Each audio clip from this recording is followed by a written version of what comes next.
Pour combattre efficacement la corruption et les infractions assimilées, le Togo s'est doté le 13 octobre 2022 d'une nouvelle stratégie nationale de prévention. Ce document, qui comporte 3 axes majeurs, a été remis au Premier ministre, représenté par le ministre des Droits de l'Homme, Christian Trimouha. Élaboré par la Haute Autorité de prévention et de lutte contre la corruption et les infractions assimilées, cette stratégie de lutte contre la corruption a une validité de 5 ans et doit permettre au Togo de barrer la voie à toute forme de collusion. Depuis toujours, il y a toujours eu des interventions, soi-disant pour combattre la corruption, mais ça n'a jamais bougé parce que la corruption se fait ouvertement.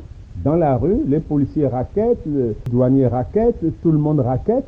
Dans l'administration, ça raquette aussi.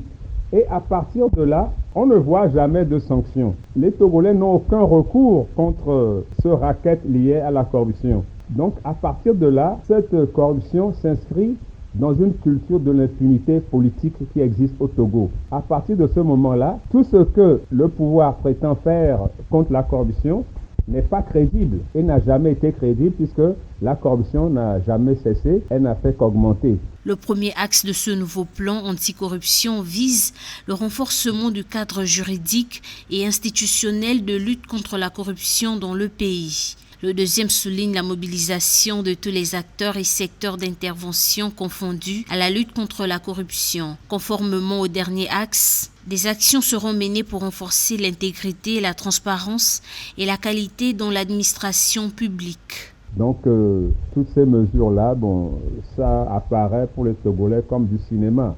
Parce que dans la réalité, le Togo vit dans une culture de l'impunité et par rapport à cette impunité dont bénéficient les tenants du pouvoir, les tenants de l'autorité administrative, les tenants de l'autorité politique, à partir de ce moment-là, qui va faire l'arbitre? D'autant plus que dans notre pays, la justice même est aux ordres, elle-même est très corrompue.